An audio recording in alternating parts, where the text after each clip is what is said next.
बरसाती मेंढकों से बहुजन समाज का भला नहीं हो सकता, बोली कुमारी बहन मायावती। चंद्रशेखर आजाद पर बोली बसपा सुप्रीमो, कहा निजी स्वार्थ में विधायक, सांसद या मंत्री बनने वालों से समाज को सावधान रहना चाहिए। दरअसल बहुजन समाज पार्टी बसपा की राष्ट्रीय अध्यक्ष और पूर्व मुख्यमंत्री मायावती ने एक बार फिर सियासी हमले में सख्त तेवर दिखाते हुए आजाद समाज पार्टी के मुखिया और सांसद चंद्रशेखर आजाद पर तीखा पलटवार किया है। जारी बयान में मायावती ने चंद्रशेखर आजाद को बरसाती मेंढक करार देते हुए कहा कि ऐसे लोग बहुजन समाज का भला कभी नहीं कर सकते।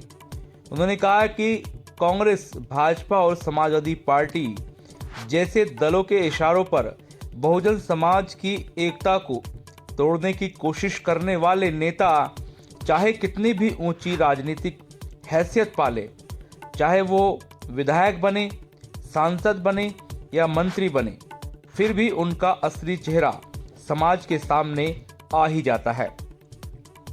मायावती ने दो टूक कहा कि यह समय समाज को ऐसे लोगों से सावधान रखने का है क्योंकि लोग निजी स्वार्थों की पूर्ति के लिए काम कर रहे हैं, न कि समाज के हित में।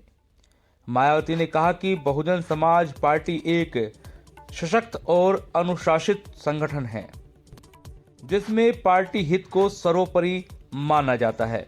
पार्टी में समय समय पर अनुशासनात्मक कार्रवाई की जाती है और यदि कोई व्यक्ति पश्चाताप करता है तो उसे वापस भी लिया जा सकता है। यह पार्टी की परंपरा रही है। मायावती का यह बयान चंद्रशेखर आजाद द्वारा बीते रविवार को लखनऊ में दिए गए उस बयान के जवाब में आया है जिसमें उन्होंने मायावती के भतीजे आकाश आनंद को लेकर कई सवाल उठाए थे। चंद्रशेखर ने क्या कुछ कहा था आपको सुनाएंगे और बताएंगे एक छोटे से ब्रेक के बाद। Prem hospital and modular test tube baby centre पिछले 30 वर्षों से निरंतर आपकी सेवा करते हुए अब और भी बेहतर रूप में बिजली बम्बा बाईपास पे भी state of the art infrastructure, 24 घंटे इमरजेंसी एवं ICU, gynaecology, obstetrics, laparoscopic surgery, laser surgery, cosmetic surgery, infertility, paediatrics, NICU, trauma आदि एडवांस्ड सुविधाओं के साथ कैशलेस सुविधा उपलब्ध है। Prem hospital, inspiring healing, empowering lives, near Shoprix mall, Bijli Bamba bypass, Meerut. दरअसल चंद्रशेखर आजाद ने अपने प्रबुद्ध सम्मेलन के दौरान लखनऊ में कहा था कि मायावती के भतीजे आकाश आनंद को लेकर उन्होंने कई सवाल खड़े किए थे। चंद्रशेखर ने कहा था कि जनता ने आकाश आनंद को नकार दिया है और पार्टी मजबूरी में उन्हें कभी निकाल रही है तो कभी वापस ले रही है। उन्होंने यह भी कहा था कि बसपा स्थायित्व नहीं रह गई है और पार्टी उत्तर प्रदेश में शून्य पर पहुंच गई है। आकाश का मजाक बना दिया चंद्रशेखर आजाद। एक प्रेस वार्ता में भी चंद्रशेखर आजाद ने मायावती पर निजी हमले करते हुए कहा कि उन्होंने अपने भतीजे आकाश आनंद का सार्वजनिक रूप से मजाक बना दिया है। उन्होंने कहा कि मैं बहन जी का सम्मान करता हूं, उन्होंने बहुत संघर्ष किया है लेकिन वे जो समाज के लिए करना चाहती थी वह नहीं कर पाई हैं।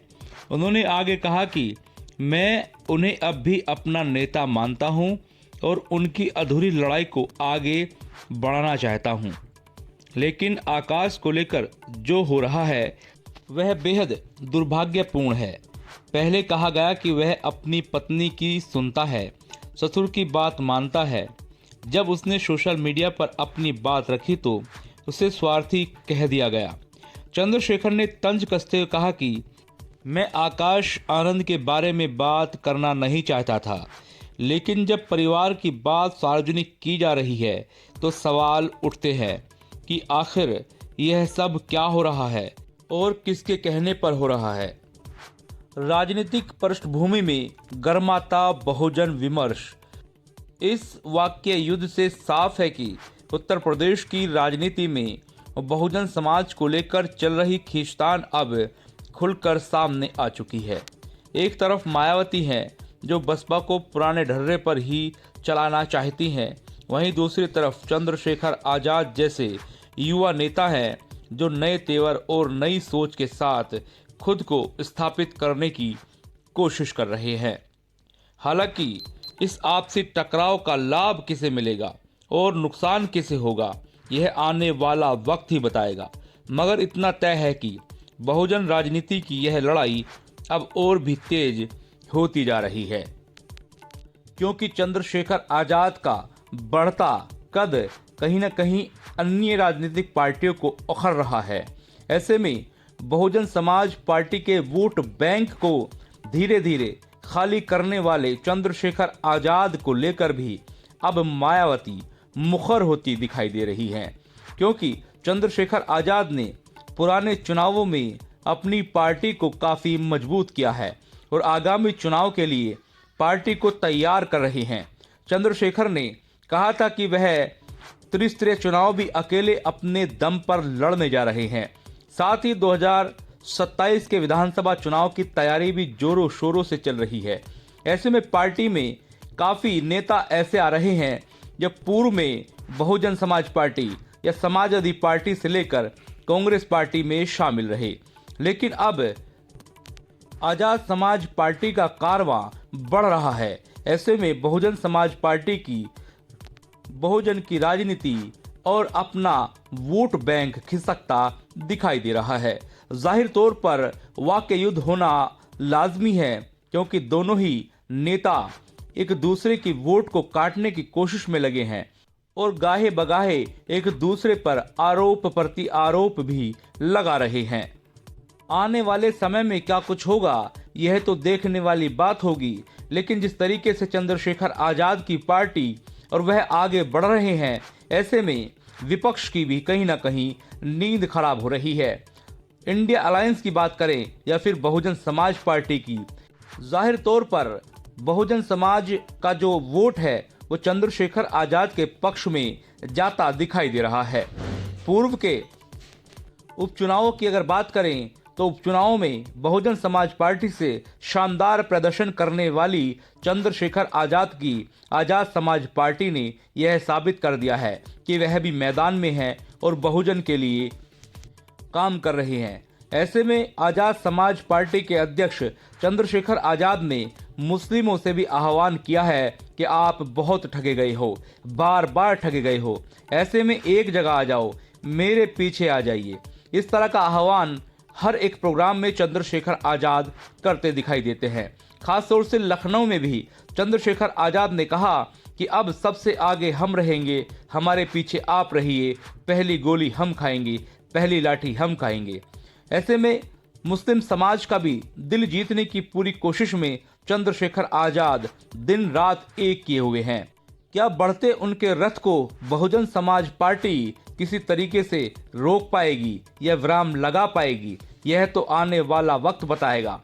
लेकिन विपक्ष की अगर बात करें तो विपक्ष की भूमिका में अब आजाद समाज पार्टी भी आती दिखाई दे रही है। खासतौर से पश्चिमी उत्तर प्रदेश और उत्तर प्रदेश में आजाद समाज पार्टी का ग्राफ बढ़ता जा रहा है। लोग आजाद समाज पार्टी को इसलिए ज्वाइन कर रहे हैं क्योंकि चंद्रशेखर आजाद ग्राउंड जीरो पर बने हुए हैं और लगातार काम कर रहे हैं, जबकि अन्य पार्टियों के राष्ट्रीय अध्यक्ष ज्यादातर देखने को मिलता है अपने दफ्तर में बैठकर ही ट्वीट खेलते हैं। ऐसे में आजाद समाज पार्टी आने वाले त्रिस्तरीय चुनाव और विधानसभा चुनाव में किस तरीके का रंग दिखाएगी, यह भी देखना लाजमी होगा। ब्यूरो रिपोर्ट, न्यूज़ निवारण टीवी, लखनऊ।